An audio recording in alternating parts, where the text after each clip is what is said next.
Welcome to Interviews from Mexico. I'm Laura Carlson, and I'll be your host as we look at cutting-edge issues with the men and women who know them best. Here on Telesur.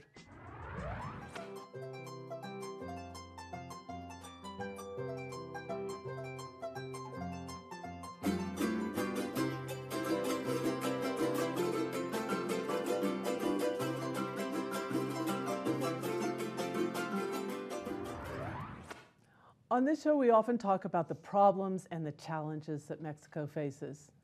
Today's show is a little different. Here we'll be talking about the beauty and the creativity that Mexico offers the world through its traditional music. Our guest has crossed borders to learn and listen and then create traditional Mexican music. Ana Arismendez was born in Austin, Texas, and she moved to Mexico to follow the music. Now she's a member of the group Caña Dulce y Caña Bravo, women singing son jarocho from the state of Veracruz. Ana, thanks so much for being here. It's really a pleasure. Thank you for the invitation. Ana, tell us, how did you get introduced to son jarocho in Austin, Texas? Well, at that time, I was living very nearby a cultural center that had all kinds of classes. And I loved to dance, all different types of dance. And I was taking tango classes, you know, tango from Argentina. And one day I was leaving the class, and in walked a group of people with tarimas and what I think I called in that moment guitarritas, you know, asking them, what kind of music do you guys play? And they invited me to the workshop. Long story short, I left tango way behind, and I became addicted to son jarocho. And is there a lot of son jarocho in Austin? You know, you usually think of, if you think of Mexican music at all, you think of Tex-Mex or mariachis, right? Right. Right. You know, I think the community in Texas has kind of an ebb and flow. There are times when it's really big. There are times when it's smaller. But there are a few people who continue playing, definitely. You know, I've heard that there are networks of soneros in other cities as well, that actually it's kind of an underground community in the United States, in cities like New York and others. How do you explain the appeal of this music among the migrant community?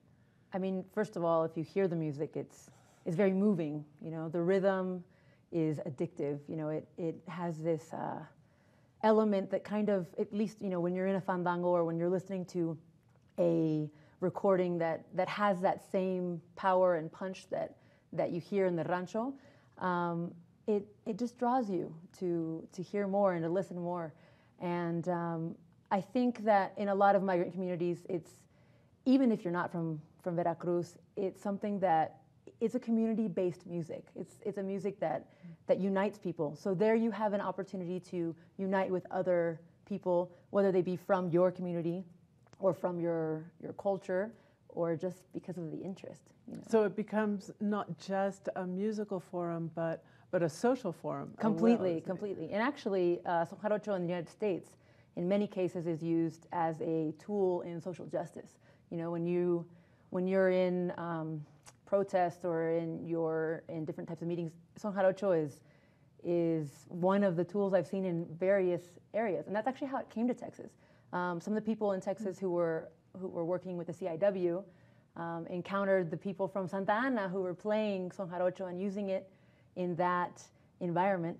In farm worker protests. Exactly, and they brought it down to Texas, and that's how it got spread. You know, and you see that same model, if you will, in Chicago and in Philly and in LA, in the Bay Area, in California, in Washington, D.C., in many other places. Well, let's tell the audience a little bit more about this kind of music. What was it about the lyrics or the structure of the music that appealed so much to you and that makes it so distinctive? You know, I think initially it's a music that's very, very accessible. You know, I grew up playing other types of music, guitar, violin, trombone, when I was younger, and then I kind of left it behind unintentionally, but it happens when you get busy and you start working, and you know. And I found this on, and it was really easy to pick up a jarana and start playing music again. So again, initially it seems very simple, but once you really dive into it, you realize it's super complicated, and it has so many different elements that really that complicated sound, that multifaceted sound is really what hooks you. And there's a lot of improvisation. There's a lot of improvisation, not only with the versada or the verses that we're singing, but also on the instruments. So yes, the jarana has a structure, but there's improvisation as far as what maybe kinds of rasgueos or the strums that you use.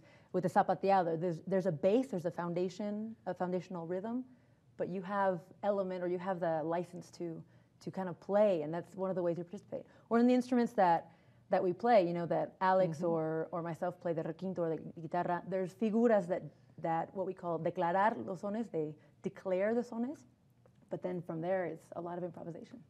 And the lyrics themselves, I think that's one of the reasons it has so many distinct regional variations, because the lyrics talk about where you are in that moment or what you're feeling in that moment. Definitely. I mean, there's a lots of old traditional versos that we even see some of those coming from the Spanish or Baroque tradition.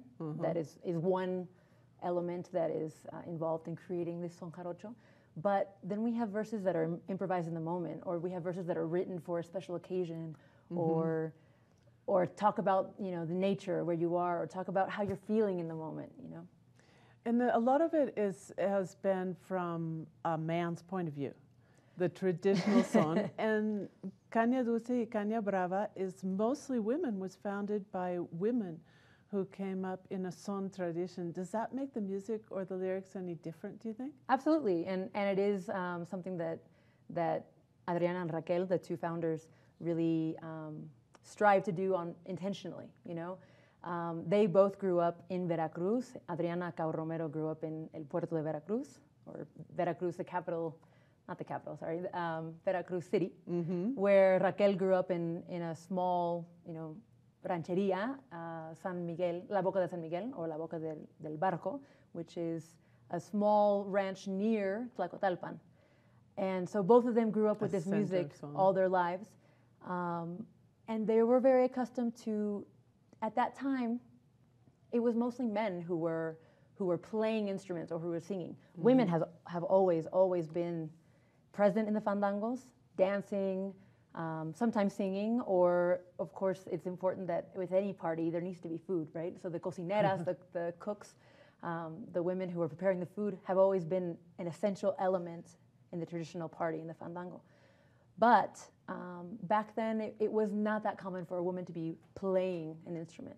So that's really where Adriana and Raquel were among maybe the small percentage of women that started to do that. And I want to tell the audience that we'll have the pleasure of welcoming Adriana and Raquel and other members of Caña Dulce y Caña Brava here on the set for a live performance following the interview. Does that, do you think, make the message any different? Definitely. The idea is that the verses are from the perspective of a woman. Yeah. So we're very accustomed to being on the tarima and for men to be singing to us, which is great. It's nice as well. But so now you're having verses that are written by women, written from the perspective of a woman, talking about our experiences, our feelings. And it used to be, it seems like, and you can correct me if I'm wrong, that the son jarocho was known in Veracruz, where it has its roots, where it came from and everything, but not so much in the rest of the country, let alone the rest of the world. Are we seeing a rebirth of this music? Are we seeing an expansion of the audience for this music? What's the reception been to your group? It's definitely become more popular in the last few years. The group's been around for 10 years. Adriana and Raquel started it in 2008. And absolutely, the group has received lots of support, not only from people locally in Mexico and in Veracruz and in Mexico City, but also in the United States, where we see, again, there's much movement there. They've gone to many countries, internationally, in Europe, in Asia, I don't think they've gone to Africa yet. I joined the group later, so I know that when Adriana comes, we might have to ask her. So it has that universal appeal if Absolutely. you're talking about continents all over the world. Absolutely. There's a fascinating thing to see too, is that with this rebirth, it seems that there are more younger people getting involved. You know, there's a concern at some point that some of these traditions, musical traditions especially, could die off with some of the older generations. But now not only we have migrants, but we have younger people here in Mexico and abroad that are getting more involved in son, which might be contrary to what people would think about traditional music. Sure, do you see this?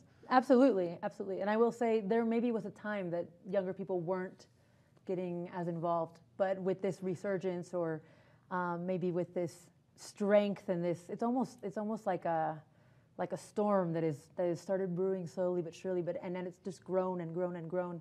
And there's lots of very young, very talented musicians, some in Veracruz, some in different parts of the world, who are playing this type of music. What's it been like for you personally to grow up in Texas, to become familiar with this music and learn it there, and then to come to Mexico? How did you begin the learning process here in Mexico? Well, you know, I initially came to Mexico with the thought of traveling for a year, taking a little bit of a sabbatical, if you will. And I brought my jarana, but my intention was not to stay in Mexico forever and stay in Veracruz. It was more to travel all around the country. But I went to Veracruz initially, and I didn't leave for quite some time. How long did you stay in Veracruz? Well, you know, I was living in Acayucan, Veracruz for a while. And then aside from that, I was traveling around Los Tuxtlas and, you know, the Llano areas. But the south of Veracruz, I probably was there for 2.5, 3 years before I really came to Mexico City and more stabilized myself here. Did you find a teacher there in southern Veracruz? A teacher, no. I found many teachers. You know, what I am very grateful for is that the people who are playing this music there are very generous with their knowledge, and they're excited to be playing, and they're excited to share it. I think what is important is that, you know, it's a here comes that Spanglish, the convivio. You know, it's important that it really be an experience, not just of teacher and student, and I'm just coming to learn from you, but you begin to develop a friendship and a relationship, and those friendships and relationships are something that grow and expand. And as the years have passed, it's important to me to always, you know, go back to Veracruz.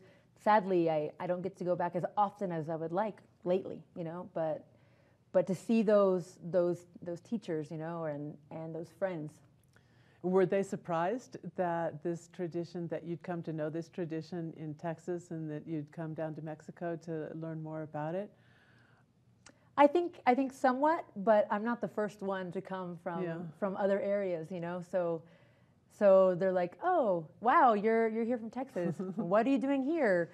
When, you know, Texas is beautiful from what we hear.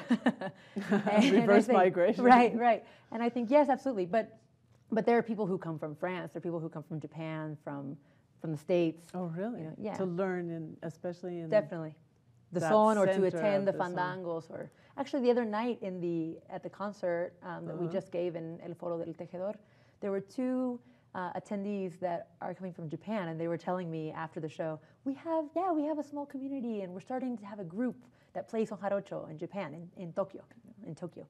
Oh, really? They're starting to play it there. That's great. So what kind of a message do you think this music sends about Mexico? You know, we're living in a time now when most of the images, especially if you're in the United States, of Mexico are negative. Sure. How do you think music can counteract that? I think music heals, you know. I think music unites, and I think music also is a platform with which you can send a message if you care to do so. And just like this music is a community music, this is a way that, at least me personally, I've been so fortunate to be able to meet people all over Mexico and all over the United States. Does your family have Mexican roots? Absolutely. Where are they from? My grandparents, my 4 grandparents were from Mexico, but they were norteños, you know, from Chihuahua and from Nuevo León. Actually, my family sometimes laughs and they say, why are you playing music from the South? Like, you should have a bajo sexto or something. And I'm like, yes, I have a bajo sexto and I want to play it more, but I'm so addicted to this music that there's not enough time. Definitely. But I mean, you know, if I hear an accordion, I want to dance because those are my roots, the Tejano music and the music from the border. Will that be part of it? in terms of the appeal in the United States too, that sense of identity and pride in roots. And we're seeing it really grow quite fast. As Caña Dulce y Caña Brava, where would you like to take this music? What are your dreams in terms of son and the world? That's a great question. You know, the rest of the group might have additional answers, but I think for us, our dream is to be able to share this music anywhere that the door is open for us. You know, we've been very fortunate that people have heard our music and they say, "Oh, we want you to come, you know, to where we are." You know, whether it's in the States. You know, we just recently went to San Francisco and the Bay Area, and that was beautiful. And there's a community of soneros, you know, or fandangueros. And that was beautiful for us. And that was really something that was the initiative of the community, the son community there. But then we've also been lucky where, you know, someone who works for Cultura here in Mexico says, "Oh, I love the sound. We need to take you to other places." And we've been fortunate on that end as well. So the group has put out a CD. Yes. And then and has concerts not only in Mexico but throughout the world. Exactly. So there was a CD recorded 3 years ago, and we're excited that we just came out of the studio recently to start the recording of the second CD. Oh, great! Congratulations. Yeah. What kind of songs will be on it? Well, the sones that will be there you know, they're all traditional sones, but we definitely try to put our own little twist on it, if you will. And there'll be sones that are, you know, more lyrical, more slow. There's others that are just, I'll say, puro punch, you know, o sea, very, very moving, very energized, very electric. Like what kind of stories do they tell? Well, one of my favorites is El Toro Sacamandú. And so there, you know, El Toro Sacamandú really talks about life in a rancho, you know, with the cows and the toros, the bulls.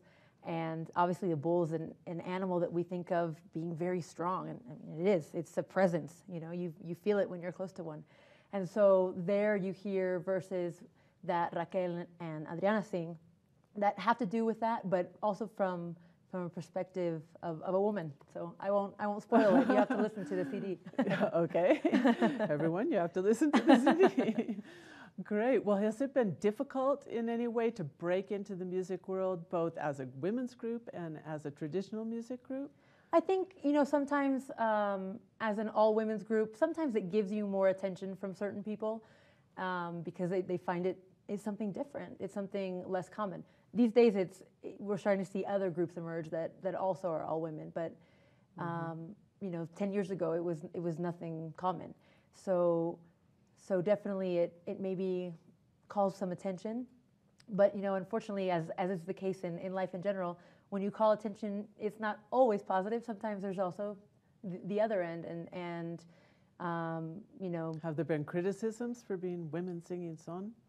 You know, I think, I don't know if I want to use the word criticism, but I think, you know, sometimes maybe the word is that, you know, it's maybe too soft sounding, or it's, you know, it's lacking the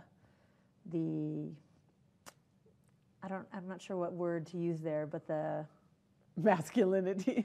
Well, no, not masculinity, but just, you know, that I want to say like punch, you know, that swing. And so I think as time has passed, you know, the group has also grown. Initially, you know, it was just Adriana and Raquel. Then, you know, there was a trio for a little while. Right now, we're operating with 5 people, and you know, we have different musical instruments that provide different elements as well.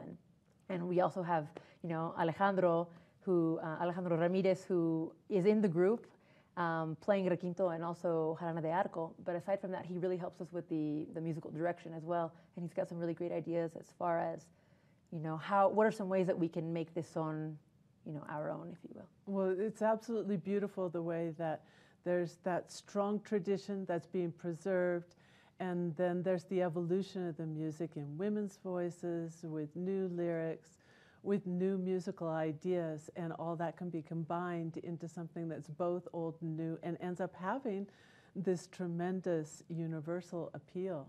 definitely. Well, Ana Arismendez, this is the end of the program. We're going to go now to our musical interlude. And thank you so much for being with us. Thank here. you very much. And now we've been talking about music, it's time to hear some. It's my pleasure to introduce the group Caña Dulce y Caña Brava. The members of the group are Alejandro Loredo on requinto, Raquel Palacios on jarana and vocals, Adriana Cao Romero on harp and vocals, and also a co-founder of the group, and Ana Arismendez on leona. Vengo a brindarte el calor del campo como una alfombra, del campo como una alfombra, vengo a brindarte el calor y la perfumada sombra de los naranjos en flor, de los naranjos en flor y la perfumada sombra, ariles y más ariles que se mecen en el mar, en las olas un silencio que dejaste en tu lugar.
bajío, con el sabor del bajío.